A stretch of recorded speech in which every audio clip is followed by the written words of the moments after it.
Selangor. Terima kasih Datuk Ini Ketua. Bismillahirrahmanirrahim. Saya sama-sama dengan kawan-kawan yang lain terus mahu juga memberikan pandangan-pandangan saya dalam waktu yang diperuntukkan selama 30 minit ini, Datuk Ini Ketua. Pertamanya saya mengingatkan diri saya sendiri, pertama-tamanya, ya, apapun ilmu yang kita ada, kepakaran, segalanya, pengkhususan, bidang, ekspertis, kalau kembali kepada apa yang diingatkan oleh Allah Subhanahu wa ta'ala, dengan izin saya menyebutkan ayatnya, ba'da a'udzubillahi minasyaitonirrajim, wa ma utitum minal ilmi illa qalila. Tidaklah kau diberikan akan ilmu kecuali sedikit saja. Jadi dengan permulaan begitu, saya mengingatkan diri saya, ya, dan juga kawan-kawan yang lain, betapa dalam apapun kepakaran yang kita ada, pastikan bahawa kita bersedia untuk memberikan, ya, memahami dan mengiktiraf kepakaran kawan-kawan yang lain. Itu pertama yang saya ingin sebutkan, seperti mana yang disebutkan oleh sahabat saya Hulu Langat seperti pagi tadi. Itulah dalam semangat itu sebenarnya beliau menyebutkan bahawa beliau punya kepakaran dalam nuclear science, ya, tetapi mengiktiraf dan dia menerima pandangan-pandangan bidang-bidang yang lain. Datuk Yang Dipertua, kalaulah saya telah berhujah perkara ini semasa pempenubuhan PSC dahulu, dan saya kira saya tidak mahu mengulangi perkara yang telah saya sebut dahulu. Cumanya dalam saya membaca keseluruhan laporan ini pada perkara-perkara yang penting, dan sehinggalah pada muka 69 khususnya, dan yang lain itu saya scan through. Datuk Yang Dipertua, saya mendapati seperti mana telah saya sebutkan lebih awal tadi, bahawa dalam rumusan jawatan kuasa pada muka surat 69, 6 rumusan itu bolehlah saya sifatkan sebagai seumpama satu audited report of an accountant dengan merakamkan 31 qualifications. Kalau itulah boleh saya umpamakan, ya, setuju, tapi merakamkan, ya, betapa perkara-perkara yang disebutkan itu perlu, ya, diperhatikan dalam 31 rekomendasi ataupun qualification yang terkadang kali pada saya, yang meletakkan, ya, persetujuan yang disebutkan jawatan kuasa berpuas hati 1, 2, 3 itu sangat, ya, tidak konsisten dan koheren dengan perkara-perkara yang disebutkan lebih awal. Datuk Yang Dipertua, saya juga, ya, menurunkan ataupun merakamkan dengan lebih awal lagi betapa kita diingatkan dengan incidents, ya, Asian Rare Earth Refinery di Bukit Merah, ya, yang telah pun kita rakamkan, disebutkan oleh kawan-kawan sebentar tadi, yang jelasnya antara lain adalah satu projek yang tidak punya dengan izin, they had no long term waste management plan, ya, yang pada akhirnya mengakibatkan pelbagai ad hoc arrangement, ya, yang menyaksikan betapa contohnya di aborted papan dump site eventually yang membawa kepada that led to a situation of indiscriminate clandestine dumping of radioactive thorium cake waste of Lahat, Menggelembu, Pengkalan, Jelapang, Buntung, Simpang Pulai dan sebagainya, yang keseluruhannya merakamkan, betapa dalam projek Bukit Merah Asia Rare Earth itu jangan sampai berulang, ya, dan sudah ada bibit-bibit dan isyarat-isyaratnya bahawa ia akan berulang ketika mana dalam laporan ini sendiri, ya, menyebutkan betapa projek yang sebesar ini punya pelaburan 2.5 bilion, ya, yang hanya diketahui oleh rakyat Malaysia, termasuklah yang di Kuantan, ya, tatkala hanya dilaporkan, ya, projek ini, ya, ketika ia dilaporkan bukan di sini, tetapi ia dilaporkan apabila projek ini disebutkan timbul terbit setelah New York Times pada 8 Mac 2011 melaporkannya, mengeluarkan satu artikel berjudul Taking a Risk for Rare Earth. Ketika itu saja, ketika itu baru celik dan mendapat maklumat kami ini semua, dan ini adalah amat mengecewakan, cukup tidak bertanggungjawab to say the least, dan dengan itu juga ia mengingatkan kita akan bergulangnya pengurusan Asian Rare Earth Bukit Merah yang telah pun menyaksikan incidences cancer dan pulmonary diseases sebagainya yang tidak pun dapat dilakukan apapun dalam bentuknya scientific, empirical, epidemiological studies sehingga kini, dan kerana itu ia tidak dapat dirakamkan dalam bentuknya yang boleh disandarkan sebagai scientific dari sudutnya memberikan evidence. Jadi causal relationship ataupun apa jua sebab musabab sebagai etiology over and above incidences of cancer, observation of cancer itu tidak dapat diputuskan secara empirical kerana begitu ringan sekali, begitu, kalau saya sebutkan dalam bahasa yang lebih sedap, curang sekali pengurusan itu dilakukan kerana jelas ia tidak punya a long term management, risk management plan. Dan dalam kes Linus ini juga, itulah antara perkara yang menjadi pertikaian. Datuk Yang di-Pertua, saya merakamkan, kalaupun saya tidak mau berhujah kecuali daripada laporan ini saja kalau boleh. Ia pertama-tama merakamkan, laporan merakamkan bahawa projek Linus ini disimpulkan sebagai satu yang kalau boleh saya sebutkan, PSC menyebutkan projek Linus ini adalah projek syarikat yang yang dianggap dan ditanggapi sebagai satu projek yang bukannya proses pemprosesan nuklear, dan ianya adalah di mana ianya adalah satu pemprosesan untuk membina kilang bagi memproses bahan mentah. Maaf kalau boleh saya bacakan sendiri, ianya dianggap bukanlah nuklear, pemprosesan nuklear, tetapi sebagai satu kilang kimia. Terima kasih Kuala Selangor. Ni oleh kerana isu Asian Rare Earth ni telah ditimbulkan, dan pihak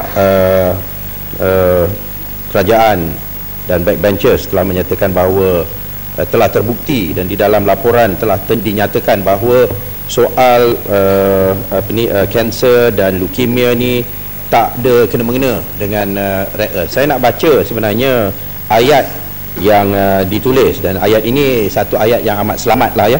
Ia mengatakan jawatan kuasa mengambil maklum bahawa kejadian kanser dan leukemia di Bukit Merah tidak dapat dikaitkan dengan kilang Asia Rare Earth kerana sela masa yang singkat. Ayat ini tidak menyatakan dengan pasti bahawa ianya tidak ada kena-mengena. Apa yang dinyatakan ialah hanya sekadar tidak dapat dikaitkan dengan kilang Asian Rare Earth, Asia Rare Earth. Ianya tidak dapat dikaitkan, tetapi ianya tidak disebut bahawa dengan pasti tidak ada kena-mengena. Ianya satu ayat yang masih lagi agak terbuka. It's open-ended. What it means dengan izin is not proven. It's not been proven that there is a relationship. But at the same time, dengan izin, it's not proven that there is no relationship. Ini merupakan satu ayat yang selamat, tetapi tidak menyatakan dengan jelas dan tepat bahawa tak ada kaitan.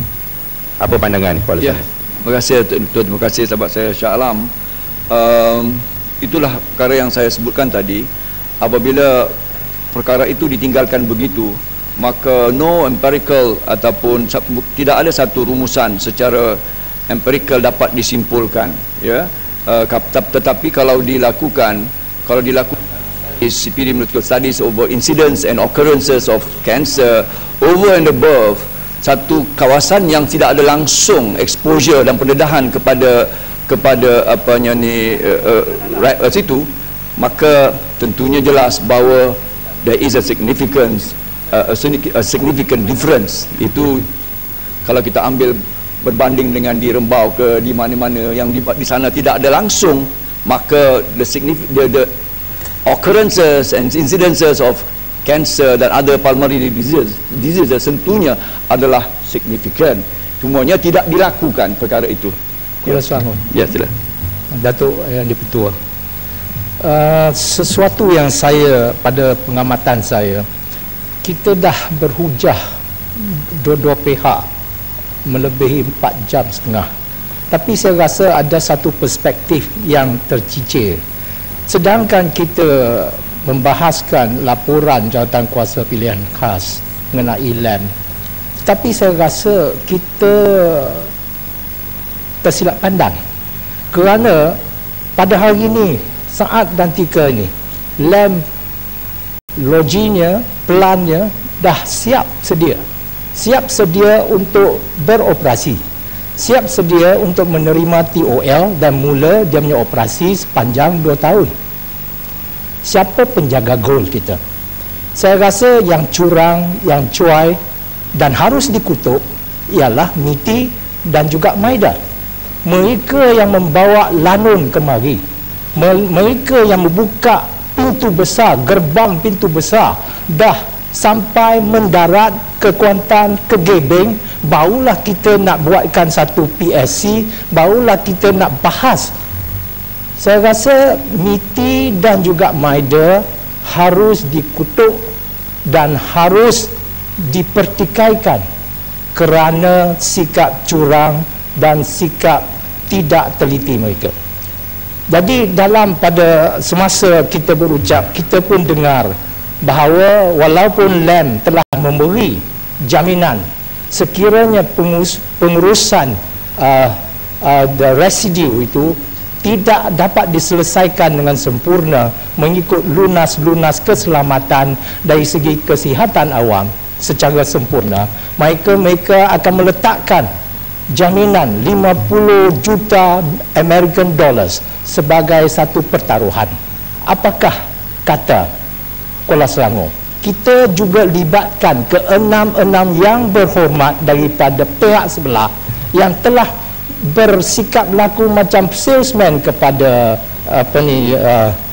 Linas ini, supaya mereka juga diikatkan dengan jaminan 2 juta ringgit setiap orang tu, supaya memastikan tiada gejala haphazard, risiko kesihatan yang bakal timbul kalaulah dia terjadi pun. Terima kasih sebab saya Wabi Julutong inilah perkara yang menjadi bahan utama perbahasan saya ketika persoalannya bagaimana ia boleh melepasi kesemua ini dalam keadaan di mana jawatankuasa mengambil MITI hanya melakukan preliminary ataupun yang dipinta adalah satu preliminary EIA Environmental Impact Assessment dengan tidak sebenar-benarnya menekankan tentang, termasuklah pada saya yang tidak saya perhatikan, a cost benefit analysis yang pastinya akan melibatkan overall assessment of socio-economic feasibility of the project. Tak ada. Sekarang ini mereka bercakap tentang a detail impact environmental impact assessment. Tetapi pada awal inilah dia perkara yang itu bercakap tentang cost benefit analysis, tidak masuk lagi more importantly tentang perkara the health impact assessment. Itu lebih mencabar lagi. Jadi sebelum kesemua itu telah dikenal pasti atau diturunkan dan dirumuskan, sudah TOL, temporary of license, dikemukakan atau dikeluarkan. Sebab itu Datuk Yang di-Pertua, saya amat cemas kerana setiap kali saya bangkit, sama ada berbahas tentang isu-isu ekonomi ke bajet kebelanjaan, saya dan juga kawan-kawan sebelah sini lakukan seimbang itu sebagai our constitutional responsibility, sebagai tanggungjawab, ya, sebagai seorang ahli parlimen yang menyemak dan mengimbangi kerajaan. Sebab buat hari ini kami sebelah sini, tetapi kalau andainya bergalih pula tempatnya, mereka juga akan melakukan check and balance itu kepada kerajaan of the day. So dari sudut itu, Datuk Yang Di-Pertua, we are doing, kita sedang melaksanakan tugas utama kita, that as a federal opposition, itu check and balance kerajaan. Dengan nada itu juga saya menyebutkan, dan saya teruskan perbahasan ini, ya, kalaulah seperti mana yang telah dikatakan, jawatankuasa mengambil maklum bahawa lem adalah sebuah kilang kimia, ya, dan juga yang diklasifikasikan kelulusannya oleh MITI, yang mengklasifikasikan produknya yang akan mengeluarkan, yaitu rare earths, oxide dan carbonates ini, dan juga DOS pun begitu, ia adalah sebagai hanya kilang kimia. Tetapi pada kenyataannya, ya, kita berdepan dengan kenyataan bahawa hasil daripada segalanya kegiatan di sini yang melibatkan all the chemical, ya, tindak balas kimia dan fizikal, sama ada yang melibatkan the processes dengan izin cracking, leaching, extraction dan finishing itu, yang dalam menghasilkan lanthanum itu, Datuk Yang Di-Pertua, ia pada akhirnya juga, ya, melahirkan ataupun menghasilkan menghasilkan residu, dan residu ini adalah pada sifatnya, ya, sama ada yang di water leach purification, the flue gas desulfurization dan NUF itu, ya, neutralize flow itu, kesemua ini adalah perkara-perkara atau bahan-bahan metabolites ataupun waste product yang punya toxicity. Bukan saja urusannya adalah radioactivity, dan radioactivity itu jelas, ya, kalau kita ambil the waste leach purification yang nyata di situ, ya, disebutkan adalah pada kepekatan ataupun pada concentration 1650 part per million bersamaan dengan 5.9 becquerel per gram thorium, itu sudah cukup, ya, meletakkan apa pula klasifikasinya.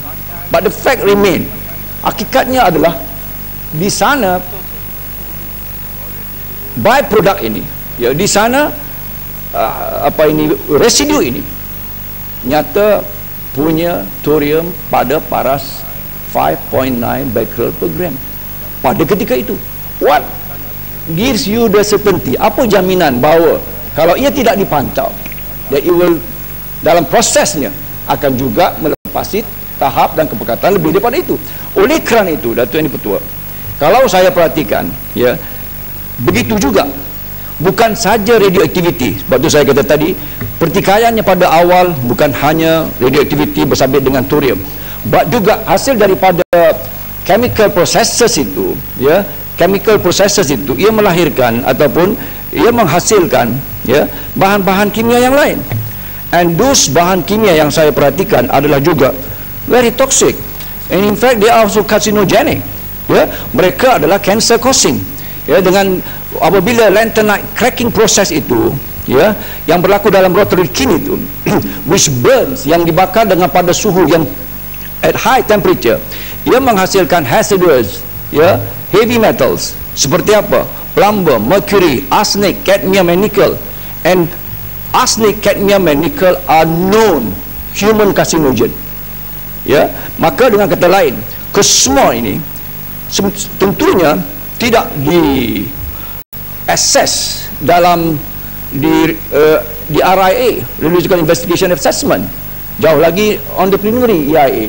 Jadi oleh kerana itu, inilah sebabnya kalau kawan-kawan sebelah sana tak faham-faham lagi, that make this liners alone hazardous.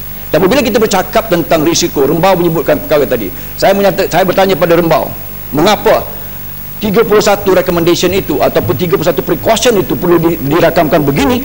Kerana persoalannya ia mencetuskan, it poses bukan a perception problem, it poses risk, and the risk is real. Dalam konsep toksikologi, risk is about probability, keberengkalian dalam exposure dan pendedahan tertentu, sama ada inhalation, skin contact, injection, air dan sebagainya, ia boleh mencetuskan adverse toxicological ataupun toxicity, adverse toxicity ataupun adverse ataupun apa juga kesan-kesan apa ini, kesan-kesan patologi ataupun harmful effect dalam bahasa mudahnya.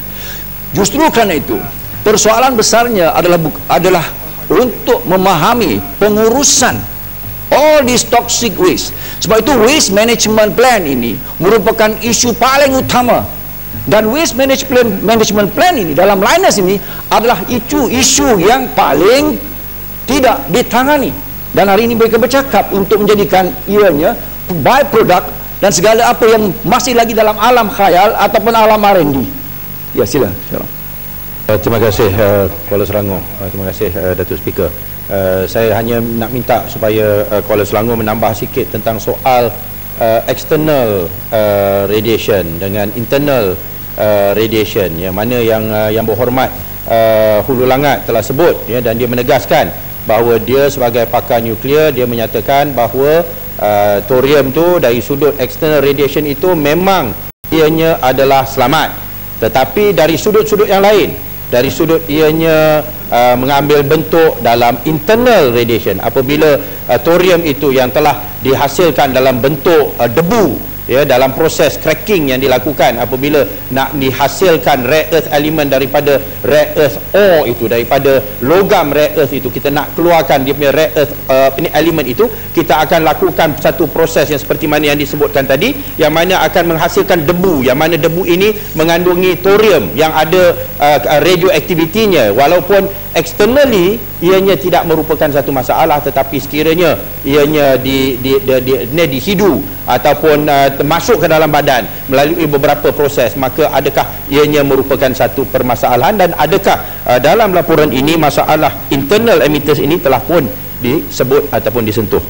Terima kasih sebab saya Shah Alam mengingatkan saya nokta-nokta yang juga penting yang saya tidak sentuh lagi, ya, bersabit dengan internal emitters yang disebutkan juga oleh sahabat saya Singai Siput sebentar tadi.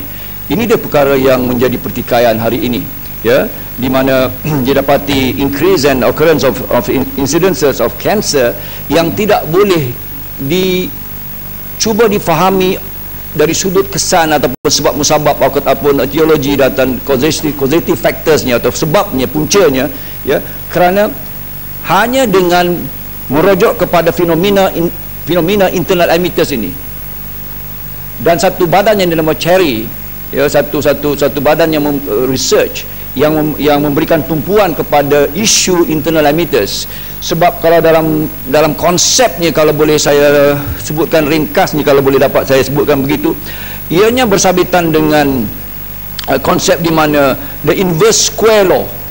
Inverse square law lagi susah lah saya nak fahamkan ini benda agak ini undang-undang ini, tetapi kalau boleh saya sebutkan, the intensity of radiation from a radioactive particle a meter away from a human body increases 1 trillion fold when that same particle sits at micron level distances on the body's cells and tissue. Setelah berlaku pengambilan, it is on board our body.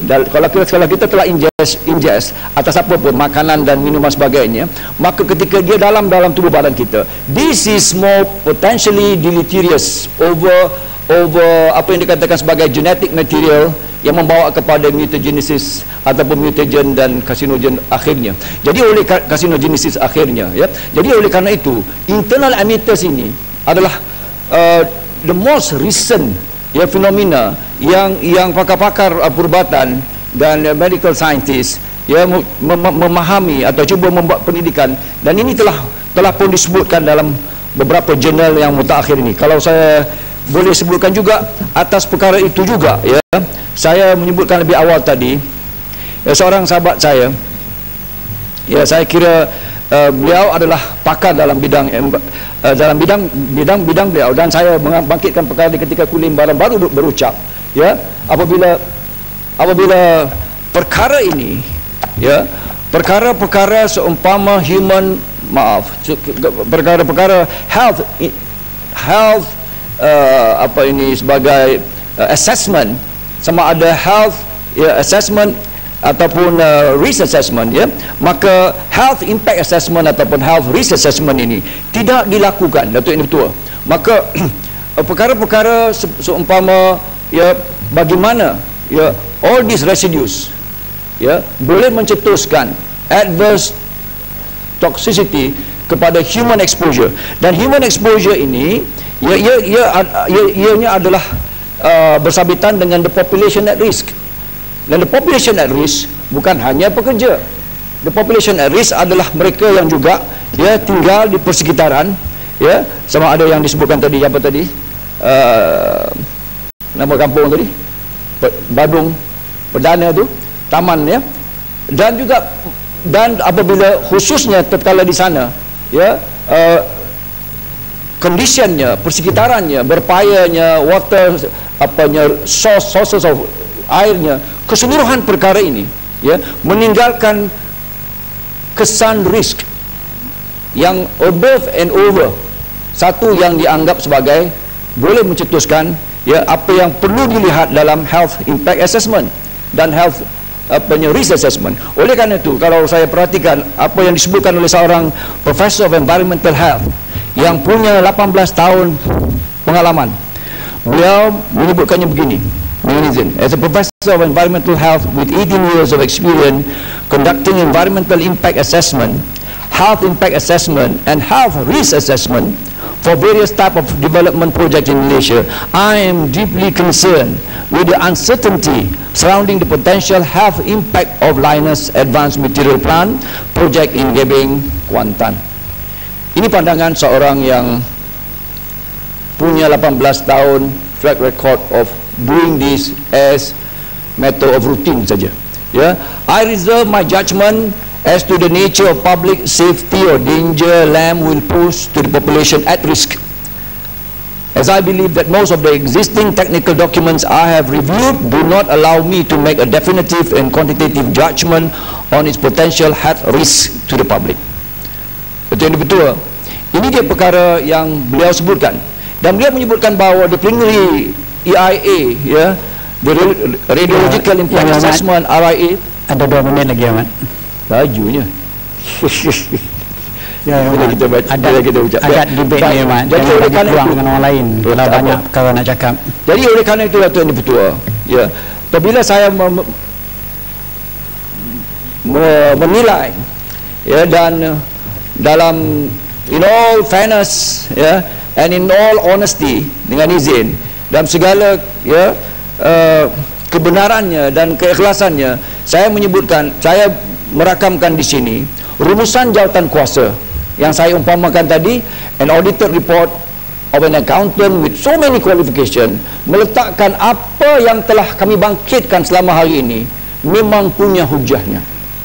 Kalaulah pembangkang dalam pakatan dan NGOs tidak membangkitkan perkara ini, maka akan berulang seperti mana Asian Rare Earth di Bukit Merah.